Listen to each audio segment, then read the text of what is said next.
আসসালামু আলাইকুম। আমরা এই ভিডিওতে দেখব কিভাবে আমরা একটি ম্যাটেরিয়াল রিসিভের পরে এর কোয়ালিটি ইনফরমেশন সাবমিট করব। তো কোয়ালিটি সাবমিশন করার জন্য আমাদের কোয়ালিটি ডিপার্টমেন্টকে একটা নির্দিষ্ট ইউজার দেওয়া আছে, সে ওই ইউজার দিয়ে কাজ করতে পারবে।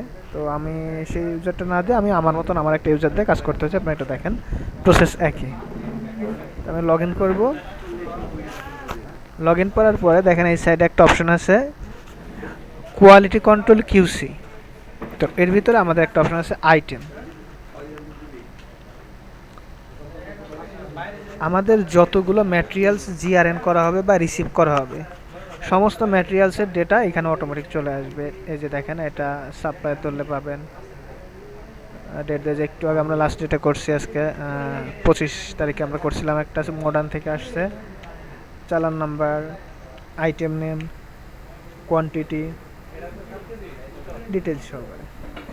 তো ওইখান থেকে আমাদেরকে দেখাতে হবে যে এটা পাস কোয়ান্টিটি কত, ফেল কোয়ান্টিটি কত। তো ফার্স্টে আমরা এখানে ইনফরমেশন দেওয়ার সময় এখানে জাস্ট ইনপুট দেওয়া, এখানে সেভে যাব। ইন্সপেক্টর কে ইন্সপেক্ট করছে তার নামটা, দেন এখানে কারেন্ট ডেট। যদি আমরা এটা চেক করি তাহলে কারেন্ট যে ডেটটা আছে ওটাই আসবে অটোমেটিক পড়বে। আর যদি এটা চেক মার্ক উঠাই দিই, আমরা যে কোনো ডেট ইচ্ছা মতন বসাইতে পারবো। তো এখানে আমরা দিলাম, দেওয়ার পরে আমার রিসিভ কোয়ান্টিটি ছিল 11,354 কেজি। এখন এটা কি আমি পুরাটাই পাস করছে নাকি কোনোটা রিজেক্ট করছে? যদি পুরাটা পাস করে আমরা পুরা কোয়ান্টিটাই 11,354 কেজি দিয়ে দিলাম। যদি কোনো কম থাকে, যেমন 11,300 যদি দিই, তাহলে আমাকে দেখাচ্ছে 54 কেজি রিজেক্টে আছে। তো এটা কী জন্য রিজেক্ট আছে আমাকে সেখানে লিখে দেওয়া লাগবে। আর যদি আমার চাই পুরোটাই আসছে, তো সেক্ষেত্রে আমি 11,354 পুরা কেজি দিলাম, এটা নিয়ে নিলাম। দেন আমি সেভ দেবো। তাহলে আমার কিউসি পাস হয়ে গেল, রিজেক্ট 0। এখানে আমাকে আবার গ্রেডিং দিতে হবে যে এটা আমার কোয়ালিটি কেমন।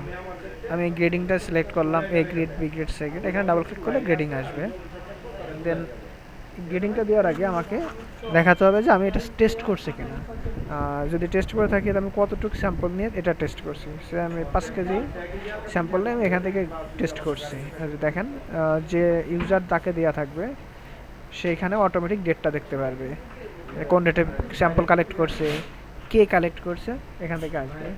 এটা দেওয়ার পরে আমরা জাস্ট এখান থেকে কোন গ্রেডে পড়তেছে ম্যাটেরিয়ালসটা সেটা সিলেক্ট করবো। দিয়ে সিলেক্ট করলে এটা আমাদের অটোমেটিক গ্রেডিং হয়ে গেল।